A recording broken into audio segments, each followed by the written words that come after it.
Hey, what's up guys? It's Bevan here on a Sunday fun day. I just got out of the gym and they had, I'm not even lying, I just got out of the gym, they had cake because they had new ownership, so it was like a celebration.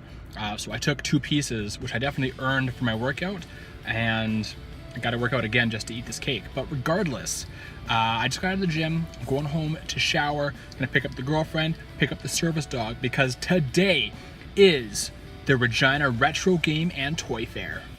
So this same group put on the Saskatoon Toy Fair that I went to like a month ago and did a video on, and it's like a big show in Saskatoon. It happens 2 or 3 times every single year.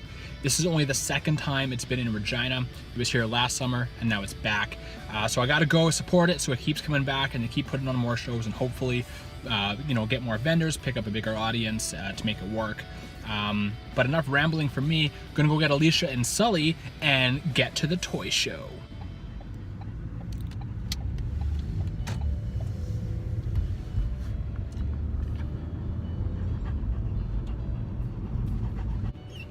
Sully, what's wrong? Are you so excited for the toy show? Yeah, so we're here. We're outside the Serbian Club in Regina, and we're gonna check out the Retro Game and Toy Show. Alicia's holding the camera and is not very confident about it. You excited? Yeah. Yeah. Is there anything you're looking for? Something for Sully. Something for the dog, she says, at the toy show. We are on a very strict $45 budget. 45? That's all the cash I got in my pocket, honey. We got 2 toonies to get us in the door, and 45 bucks cash to spend on the toys. Here's my butt, guys. Yeah, got a nice ass. Dad ass. I am on the hunt for Street Sharks toys, because I was watching Street Sharks cartoons this morning, and now I just want some toys. But it's gonna be smaller than the Saskatoon one that we went to a month or 2 ago. So who knows, maybe it's a good thing we only have 45 bucks. But this dude is panting like crazy because it's kind of hot out. Luckily for the service dog, he gets to go in with us. Let's roll out, Sully.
Taking a quick water break here for the puppy because it's really hot in there actually. It's very cool out here.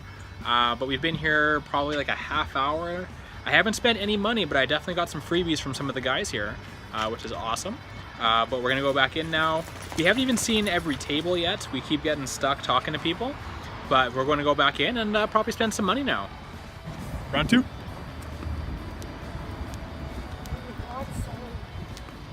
can dog. You can dog. Good boy.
So we're all done at the Retro Game and Toy Fair, and $45 budget is all gone. However, I only spent $5 on a single toy. I bought all comic books this year, or this show, which is really weird for me because I don't really buy a lot of comic books on their own. But we got some good ones, which I'll show you when we get to the house. I'll sit down and show you everything I got, including all the freebies I got. But it was a really, really small show, like way smaller than last year. It felt like there was only like 8 booths, I think, 8 vendors, something like that. Yeah. I think they need to find a new venue to do it in. Yeah, this venue is like not awesome. It's dark, it's hot, not the best setup for a toy show, but yeah, I mean, we got good stuff. We had good time, good conversations. Everyone was really good with the Surface Dog. So really, I don't have any complaints about it, except for that maybe I wish there was more toys. But that's what Regina is. It's a comic city. It's not a toy city, and it's freaking hot. So we got the AC pump in. It's only 18. Feels way hotter than 18. It does. Yeah. But we're gonna go home. I'll show you guys what I picked up, and I always get stuck sometimes. And we'll see you in a bit. Well, we're back home, guys. It was a successful show in terms of money spent and having a good time. Not a super successful show in terms of toys bought. Like I said, mostly comic books today. It was, I don't want to say it was disappointing in terms of like the time I had and the atmosphere and stuff like that, but it was not busy when I was there. The show ran from 12 to 5, and we got there probably around 3 o'clock, and there was almost no one there. It was probably like 10 people at a time the whole hour I was there, but I mean, I guess it was busy the first couple hours, so that's good. I just want the show to continue and keep going. But I got some good stuff here, so let's go through that. I'm gonna start with the freebies that I got. This one here, Pain and Passion, The History of Stampede Wrestling. Now, I have read this book before, but I do not own it. There was a gentleman there, and I did not catch your name, so if you're watching this, please let me know so I can thank you properly on my next video. But he knew me through High Impact Wrestling, which is the company I wrestle for here in Saskatchewan.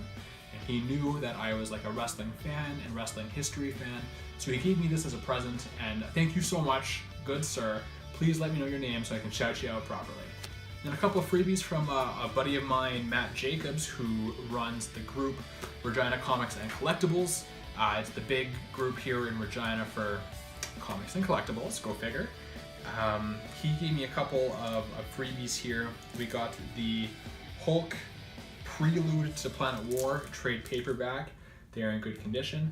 I have not read Planet Hulk, so I'll read this, and who knows, maybe I'll pick up Planet Hulk here right away. And then he also gave me Volume 5 of Daredevil by Mark Waid and Chris Samney.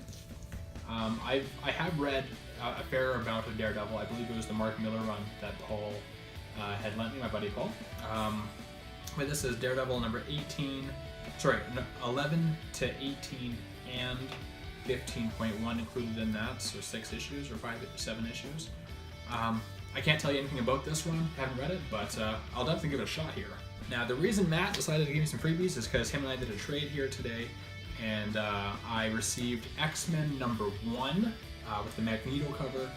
Now, I got this comic specifically to go with my Quotable Kia Magneto statue, which I'll display those together once we make the move here. But this is the highest selling issue of any comic ever, X-Men number 1.